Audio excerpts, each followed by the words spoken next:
ഉയർപ്പ്. 4-ാം ഞായർ. വിശുദ്ധ മത്തായിയുടെ സുവിശേഷം 28-ാം അധ്യായം 16 മുതൽ 20 വരെയുള്ള വാക്യങ്ങളുടെ വിശകലനം. പ്രേക്ഷിത ദൗത്യം. യേശുവിന്റെ നിർദ്ദേശപ്രകാരം എല്ലാവരും ഗലീലി മലയിൽ ഒത്തുകൂടി. പലസ്തീനായിൽ യേശുവിന്റെ ജീവിതവുമായി ബന്ധപ്പെട്ട താബോർ, ഗാഗുൽത്ത, ജെറുസലേം തുടങ്ങിയ അനേകം മലകളുണ്ടായിരുന്നു.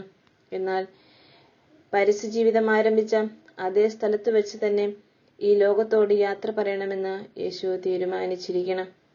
ശിഷ്യഗണങ്ങളിൽ ഭൂരിപക്ഷവും പരസ്യജീവിതത്തിന്റെ സിംഹഭാഗവും മിക്കവാറും അത്ഭുതങ്ങളും ഗലീലി പ്രദേശത്ത് തന്നെയായിരുന്നു നടന്നത്.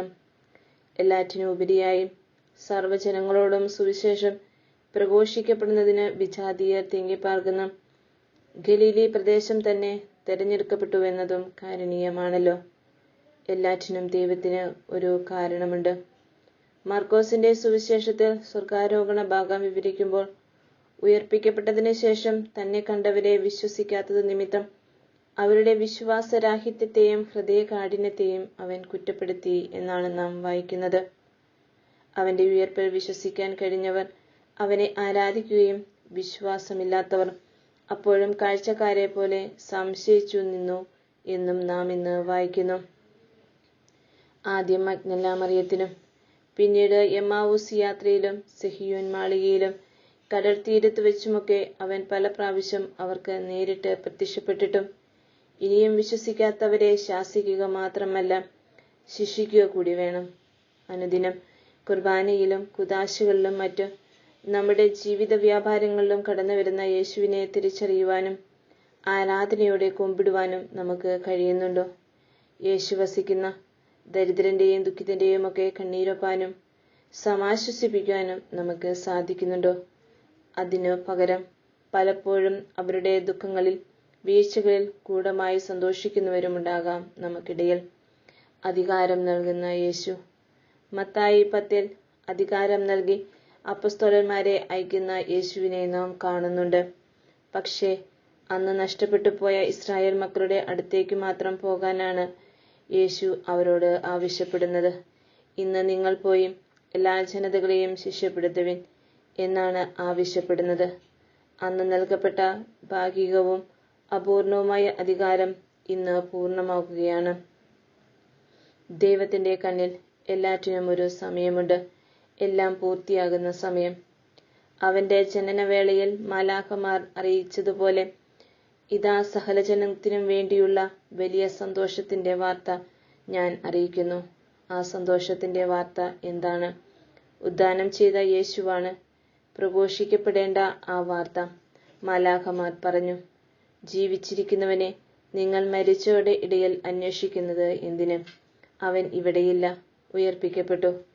ആകാശത്തിന് കീഴിൽ മനുഷ്യരുടെ ഇടയിൽ നമ്മുടെ രക്ഷയ്ക്കു വേണ്ടി മറ്റൊരു നാമവും നൽകപ്പെട്ടിട്ടില്ല.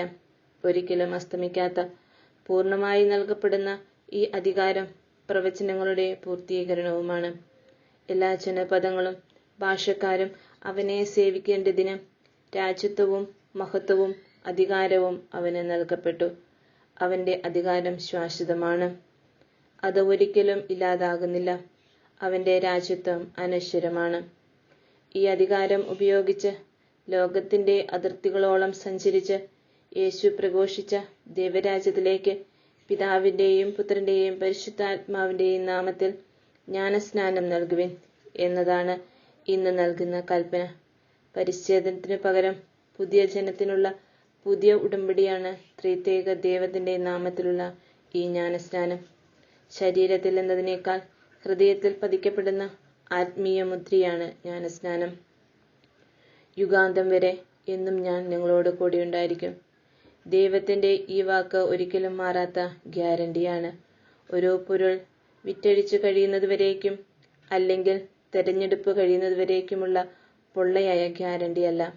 ആർത്തിരമ്പി വന്ന കടലിനെ ശാസിച്ചു ശിഷ്യരെ സമാശ്വസിപ്പിച്ചവൻ, രോഗശാന്തി നൽകാൻ കഴിയാഞ്ഞപ്പോഴും ഫരിസേയർ കുറ്റപ്പെടുത്തിയപ്പോഴും ഒരു പരിച പോലെ ശിഷ്യർക്കു വേണ്ടി വാദിച്ചവൻ, രാത്രി മുഴുവൻ അധ്വാനിച്ചിട്ടും ഒരു പൊടി മീനിനെ പോലും കിട്ടാതിരുന്നപ്പോൾ കുഞ്ഞുങ്ങളെ എന്ന് വിളിച്ച് പ്രാതലൊരുക്കി കാത്തിരിക്കുന്ന യേശു, ഞാൻ നിങ്ങളെ കൈവിടുകയില്ല എന്ന വാക്ക് മറന്നു പോകാത്തവനാണ്. അതിലും അപങ്കുരം തുടരുകയാണ്.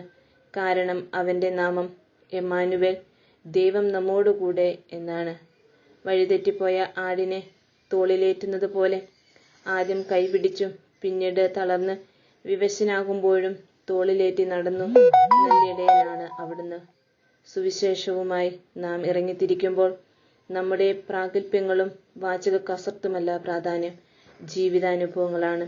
ഗാന്ധിജി പറഞ്ഞതുപോലെ എൻ്റെ ജീവിതമാണ് എൻ്റെ സന്ദേശം എന്ന് പറയാൻ നമുക്ക് കഴിയണം. മാതാപിതാക്കൾക്ക് മക്കളോടും, വികാരിയച്ഛന് അജഗണങ്ങളോടും, മെത്രാനച്ഛന് വികാരിമാരോടും ചുറുചുറുക്കോടെ ഇത് പറയാൻ കഴിയുന്നതാണ് ഏറ്റവും ഫലവത്തായ സുവിശേഷ പ്രഘോഷണം. യേശുവിനെ വഹിക്കുന്നവർക്കെതിരെ ഒരു അന്ധകാര ശക്തിയും പ്രബലപ്പെടുകയില്ല. ഇത് യേശു നൽകുന്ന ഗ്യാരണ്ടിയും